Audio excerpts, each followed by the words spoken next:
മലപ്പുറത്തെ പറ്റിയുള്ള മുഖ്യമന്ത്രിയുടെ വിവാദ പരാമർശം ദ ഹിന്ദു പത്രത്തിന് സംഭവിച്ച പിഴവെന്ന വിശദീകരണം വന്നത് സർക്കാരിനും പാർട്ടിക്കും കൈപൊള്ളിയതോടെ പ്രതിപക്ഷവും സാമുദായിക സംഘടനകളും രൂക്ഷ വിമർശനവുമായി രംഗത്ത് വന്നപ്പോഴാണ് മുഖ്യമന്ത്രിയുടെ ഓഫീസ് തിരുത്താൻ നിർബന്ധിതമായത്.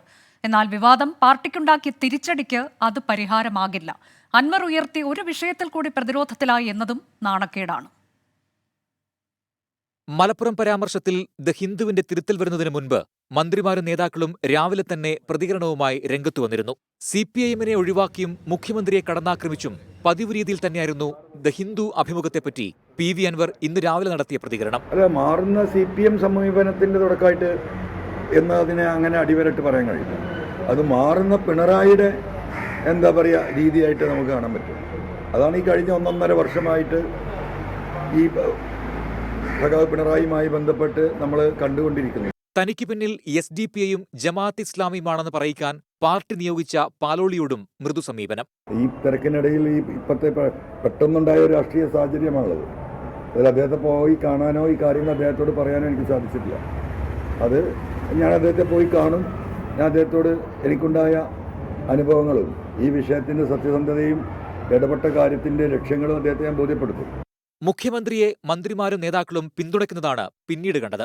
തന്നെ നേരിട്ട് ആക്രമിച്ചപ്പോഴൊന്നും അൻവറിന് മറുപടി നൽകാത്ത PA മുഹമ്മദ് റിയാസും ഇന്ന് പ്രതികരിച്ചു. സംഗതി പോക്കാണ്. വെട്ടിപ്പും തട്ടിപ്പും നടത്തി മുന്നോട്ട് പോകാതെ UDF-ന് ഒരടി മുന്നോട്ട് പോകാൻ വേണ്ടി പറ്റില്ല.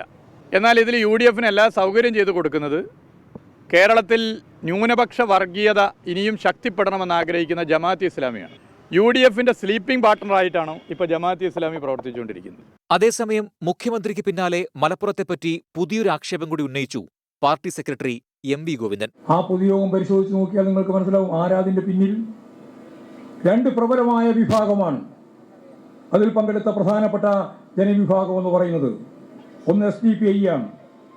മലപ്പുറത്ത് അതിന് ക്ഷാമമില്ലല്ലോ. CPI ശക്തമായി ഉന്നയിക്കുന്ന കൂടിക്കാഴ്ച വിവാദത്തിലെ മുഖ്യമന്ത്രിയുടെ മറുപടിയാണ് വിവാദമായത്. അതുകൊണ്ടുതന്നെ മുഖ്യമന്ത്രിയെ പിന്തുണയ്ക്കാൻ CPI തയ്യാറായില്ല. മുഖ്യമന്ത്രി പറഞ്ഞതിന്റെ ക്ലാരിഫിക്കേഷൻ ഇപ്പോൾ പറയേണ്ട ആളുകൾ നമ്മളല്ല. ഏതു സാഹചര്യത്തിൽ ഏതു വിഷയത്തിൽ പൂർണ്ണമായും പരിശോധിച്ചതിന് ശേഷമേ പറയേണ്ടതുള്ളൂ. ഇപ്പോൾ അത് പറയേണ്ടതില്ല. മുഖ്യമന്ത്രി എന്തുകൊണ്ട് അങ്ങനെ പറഞ്ഞു എന്നുള്ള മുഖ്യമന്ത്രിയോട് തന്നെ ചോദിച്ചാൽ മതി. സ്വന്തം അണികളെ പിടിച്ചു നിർത്താൻ BJP-യുടെ സ്വരം CPIM കടമെടുക്കുകയാണെന്ന് KPCC അധ്യക്ഷൻ K സുധാകരനും ഡൽഹിയിലെ സംഘപരിവാർ ഏമാന്മാരെ സന്തോഷിപ്പിക്കാനുള്ള പ്രതികരണമാണ് മുഖ്യമന്ത്രി നടത്തിയതെന്ന് പ്രതിപക്ഷ നേതാവ് VD സതീശനും പറഞ്ഞു. ഒരിടവേളയ്ക്ക് ശേഷം കണ്ണൂരും കോഴിക്കോടും മുഖ്യമന്ത്രിക്കെതിരെ കരിങ്കൊടി പ്രതിഷേധവും നടന്നു.